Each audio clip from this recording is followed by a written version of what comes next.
Hello friends, welcome back to my YouTube channel let's talk. അപ്പോൾ നമ്മൾ ഇന്നിവിടെ discuss ചെയ്യാൻ പോകുന്നത് 8ാം ക്ലാസ്സിലെ ഇംഗ്ലീഷ് ടെക്സ്റ്റിലെ സെക്കൻഡ് യൂണിറ്റിലെ second chapter a prescription for life. ഞാനൊരു കാര്യം പറഞ്ഞോട്ടെ, ഈ ചാപ്റ്റർ ഈ 8ാം ക്ലാസ്സിലെ ടെക്സ്റ്റിൽ കണ്ടപ്പോൾ ചെറിയൊരു വണ്ടർ അടിച്ചിരിക്കുകയായിരുന്നു ഞാൻ. കാരണം ഈ same story the man who was A hospital എന്ന ടൈറ്റിലിൽ ഡിഗ്രിക്ക് എനിക്ക് പഠിക്കാനുണ്ടായിരുന്നു. ഞാൻ ഡിഗ്രിക്ക് പഠിച്ചൊരു സ്റ്റോറി 8ാം ക്ലാസ്സിലെ ഇംഗ്ലീഷ് ടെക്സ്റ്റിൽ കണ്ടപ്പോൾ ഞാൻ കുഞ്ഞതായി ഒന്ന് വണ്ടർ അടിച്ചു പോയി. എന്തായാലും നല്ലൊരു സ്റ്റോറിയാണ്. ഇത് ആരുടെ സ്റ്റോറിയാണ്? Jerome K Jerome. നമ്മുടെ കഥയിലെ നറേറ്റർ ഈ ജെറോം കെ ജെറോം ആണ്. സോ നമ്മുടെ നറേറ്റർ ഒരു ബ്രിട്ടീഷ് മ്യൂസിയത്തിലേക്ക് പോവുകയാണ്. ഈ ബ്രിട്ടീഷ് മ്യൂസിയം എന്ന് പറയുന്നത് ഒരു ലൈബ്രറിയാണ്. എന്തിനു വേണ്ടിയാണ് ആ പുള്ളി അങ്ങോട്ട് പോണേന്ന് ചോദിച്ചാൽ ഓഫ്കോഴ്സ് ലൈബ്രറി പോകുന്ന എന്തിനു വേണ്ടിയിട്ടാണ്? വായിക്കാനാണ്. പുള്ളിക്കാരന് കുറച്ച് കാലമായിട്ട് ഹേ ഫീവറിന്റെ ചെറിയ സിംറ്റംസ് കാണിക്കുന്നുണ്ടെന്നും സോ അതേപ്പറ്റി അറിയാനും റിസർച്ച് ചെയ്യാനും വേണ്ടിയിട്ടാണ് നമ്മുടെ നറേറ്റർ ലൈബ്രറിയിലേക്ക് പോകുന്നത്. അങ്ങനെ നമ്മുടെ നറേറ്റർ എവിടെ എത്തി?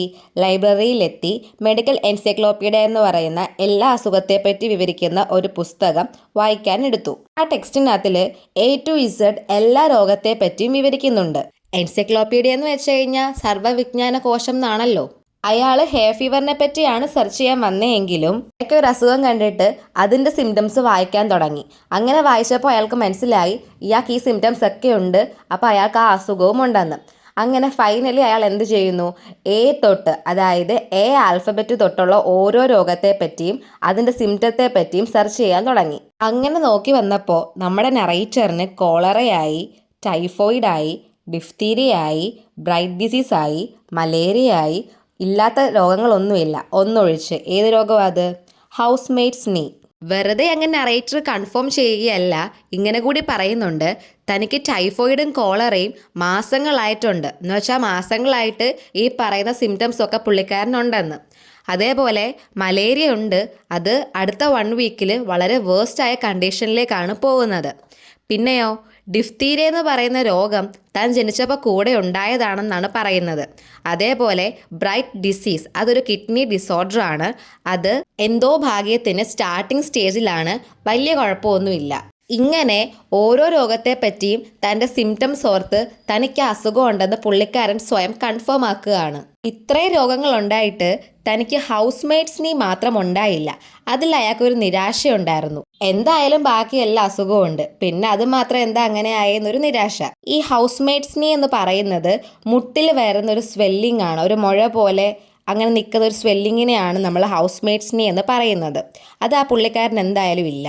ഇതെല്ലാം കൂടെ വായിച്ചു കഴിഞ്ഞപ്പോഴത്തേക്ക് നമ്മുടെ നറേറ്റർ തീർന്നു. തനിക്ക് എല്ലാ അസുഖങ്ങളും ഉണ്ട്, താൻ ഉടനെ മരിക്കുമായിരിക്കും എന്നൊക്കെ ഭയങ്കര ഭയന്ന് ഓവർ തിങ്ക് ചെയ്ത് പുള്ളി അവിടെ ഇരിക്കുകയാണ്. കേവലം ഒരു ഹേ ഫീവറിന്റെ സിംറ്റത്തെ പറ്റി റിസർച്ച് ചെയ്യാമെന്ന് നമ്മുടെ നറേറ്റർ ലൈബ്രറിയിൽ നിന്ന് തിരിച്ചിറങ്ങുമ്പോൾ ആ എൻസൈക്ലോപ്പീഡിയയിലെ ഒരു ഡിസീസ് ഒഴികെ ബാക്കി എല്ലാ ഡിസീസും ഉണ്ടെന്ന് സ്വയം കൺഫേം ആക്കിയാണ് ഇറങ്ങുന്നത്. സോ നമ്മുടെ നറേറ്റർ തൻ്റെ ഫ്രണ്ടായ ഡോക്ടറിനെ കാണാൻ വേണ്ടി തീരുമാനിക്കുന്നു. അങ്ങനെ ഡോക്ടറിൻ്റെ അടുക്കലേക്ക് ചെല്ലുകയാണ്. ചെന്നിട്ട് ഡോക്ടറിൻ്റെ അധിക സമയമൊന്നും കളയുന്നില്ല, സ്വയമേ അങ്ങ് പറയുകയാണ് എനിക്ക് A to Z ആൽഫബറ്റിലുള്ള എല്ലാ അസുഖങ്ങളും ഉണ്ട്, ഹൗസ് മേറ്റ്സ് നീ മാത്രമില്ല. അതേപോലെ നിങ്ങളുടെ മെഡിക്കൽ സ്റ്റുഡൻസിനെയൊക്കെ വിളിക്കൂ, ഞാൻ നിങ്ങൾക്കൊരു അസറ്റാണ്. കാരണം ഓരോ രോഗത്തെ പറ്റി ഓരോ പേഷ്യൻ്റെ അടുക്കൽ പോയി പഠിക്കുന്നതിന് പകരം മെഡിക്കൽ സ്റ്റുഡൻസിന് ഈ ഒറ്റ ഒരാളെ, നമ്മുടെ നറേറ്ററിനെ മാത്രം പരിശോധിച്ചാൽ മതി, എല്ലാ അസുഖത്തെ പറ്റി അറിയാൻ പറ്റും. മേ ബി എന്നെ ചികിത്സിച്ച് കഴിഞ്ഞാൽ അവർക്ക് അവരുടെ ഡിപ്ലോമ വരെ കംപ്ലീറ്റ് ചെയ്യും, അതിന് മാത്രം അസുഖമുള്ളൊരു വ്യക്തിയാണ് ഞാൻ എന്നൊക്കെ നമ്മുടെ നറേറ്റർ ഡോക്ടറിനോട് സ്വയമേ പറയുകയാണ്. എന്തായാലും ഡോക്ടർ അതൊക്കെ കേട്ടിരുന്നിട്ട് ജസ്റ്റ് ഒന്ന് പരിശോധിച്ചിട്ട് പ്രിസ്ക്രിപ്ഷൻ കൊടുക്കുന്നു. നമ്മുടെ നറേറ്റർ ആ പ്രിസ്ക്രിപ്ഷനും കൊണ്ട് കെമിസ്റ്റിൻ്റെ അടുത്ത് അല്ലെങ്കിൽ ഫാർമസിസ്റ്റിൻ്റെ അടുത്ത് ചെല്ലുന്നു. അവിടെ ചെന്നപ്പോഴോ അയാൾ പറയുന്നു മരുന്നൊന്നുമില്ല ഇതിൽ. ഈ ലിസ്റ്റിൽ പറഞ്ഞേക്കുന്നത് കുറച്ച് അഡ്വൈസ് ആണ്, അതായത് ഒരു ഹെൽത്തി ലൈഫ് സ്റ്റൈൽ ഫോളോ ചെയ്യാനുള്ള ഒരു ലിസ്റ്റ് അല്ലെങ്കിൽ ഒരു അഡ്വൈസ് ആണ് ഇതിനകത്തിൽ എന്ത് ചെയ്തിരിക്കുന്നത്, ഡോക്ടർ എഴുതിയേക്കുന്നത്. എന്തായിരുന്നു ആ പ്രിസ്ക്രിപ്ഷനിൽ എഴുതിയേക്കുന്നതെന്ന് നോക്കാം. ബാലൻസ് ഡയറ്റ് ഫോളോ ചെയ്യുക, അതായത് അധികം ജങ്ക് ഫുഡ്സ് അങ്ങനത്തെ കാര്യങ്ങളൊന്നും വാങ്ങിച്ച് അധികം കഴിക്കാതെ ഒരു ബാലൻസ് ഡയറ്റ് എന്ത് ചെയ്യുക, ഫോളോ ചെയ്യുക. അതേപോലെ ഇടയ്ക്കിടയ്ക്ക് എന്ത് ചെയ്തുകൊണ്ടിരിക്കുക, വെള്ളം കുടിച്ചുകൊണ്ടിരിക്കുക. എല്ലാ ദിവസവും രാവിലെ ഒരു 10 മൈൽസ് നടക്കുക. പിന്നെ 11 മണിയാകുമ്പോൾ എന്ത് ചെയ്യണം, ഉറങ്ങണം. ആൻഡ് ലാസ്റ്റ് വൺ എന്ന് പറയുന്നത് മനസ്സിലാവാത്ത കാര്യത്തെപ്പറ്റി ഓവർ തിങ്ക് ചെയ്യാണ്ടിരിക്കുക. അങ്ങനെ പറയാൻ കാരണം എന്താ? നമ്മുടെ നറേറ്ററിന് യാതൊരുവിധ അസുഖങ്ങളും ഇല്ല, പക്ഷേ ഓരോ സിംറ്റം കണ്ടപ്പോൾ പുള്ളി എന്ത് ചെയ്തു, അത് എൻസൈക്ലോപ്പീഡിയ വായിച്ചു വന്നപ്പോൾ ആ സിംറ്റം ഉണ്ട്, അതുകൊണ്ട് അയാൾക്ക് അസുഖം ഉണ്ടെന്ന് സ്വയം കൺഫേം ചെയ്യുകയാണ്. അതുകൊണ്ട് ആവശ്യമില്ലാത്ത അല്ലെങ്കിൽ മനസ്സിലാവാത്ത കാര്യത്തെപ്പറ്റി ഓവർ തിങ്ക് ചെയ്യാണ്ടിരിക്കുക. അതാണ് ലാസ്റ്റ് ആ ഒരു പ്രിസ്ക്രിപ്ഷനിൽ ഉണ്ടായിരുന്നത്. അങ്ങനെ നമ്മുടെ നറേറ്റർ ഈ ഒരു അഡ്വൈസ് സ്വീകരിക്കുകയും അത് ഫോളോ ചെയ്യുകയും പിന്നെ ഒരു ഹാപ്പി ലൈഫ് ലീഡ് ചെയ്യുകയുമാണ് ചെയ്യുന്നത്. ചുരുക്കം പറഞ്ഞാൽ ആ പ്രിസ്ക്രിപ്ഷനാണ് പുള്ളിയെ രക്ഷിച്ചതെന്ന് പറയാം. ഈ സ്റ്റോറി ഫണ്ണി ആയിട്ട് തോന്നുന്നെങ്കിലും നമുക്കും ഒരു മെസ്സേജ് തരുന്നുണ്ടല്ലേ. ഇതിലൂടെ എന്ത് ചെയ്യാം? നമ്മുടെ ലൈഫ് സ്റ്റൈലും ചേഞ്ച് ചെയ്യാം, ഈ പറയുന്ന കാര്യങ്ങളൊക്കെ ഫോളോ ചെയ്യാം. അതേപോലെ ഓവർ തിങ്കിങ് ഒഴിവാക്കാം. ഈ ഓവർ തിങ്കിങ് എന്ന് പറയുന്നത് എല്ലാവർക്കും ഒന്നും ഇല്ലെങ്കിലും കുറച്ച് ആൾക്കാർക്കുള്ള പ്രശ്നമാണ്.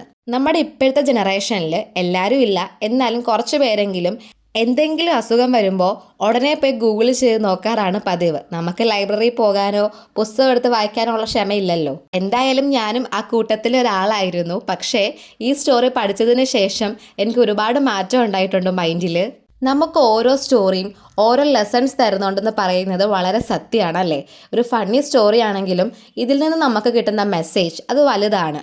എല്ലാവർക്കും ഇല്ലെങ്കിലും ഏറെ കുറേ പേർക്കെങ്കിലും കണക്ട് ചെയ്യാൻ പറ്റുന്ന കാര്യമാണ്. അതേപോലെ മാറി ചിന്തിക്കാനും. എന്തായാലും ഇത്രയുള്ള ഈ സ്റ്റോറി എന്ന് പറയുന്നത് നിങ്ങൾക്ക് മനസ്സിലായിട്ടുണ്ടെന്ന് വിശ്വസിക്കുന്നു. എന്തെങ്കിലും ഡൗട്ട്സ് ഉണ്ടെങ്കിൽ കമൻറ്റ് ബോക്സിൽ ചോദിക്കുക.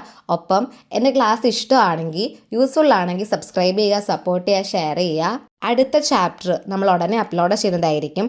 അതോടൊപ്പം ഈ ഓരോ ചാപ്റ്ററിലെ ഇമ്പോർട്ടൻറ്റ് ക്വസ്റ്റ്യൻസും നമ്മൾ ഉടനെ അപ്ലോഡ് ചെയ്യുന്നതായിരിക്കും. താങ്ക്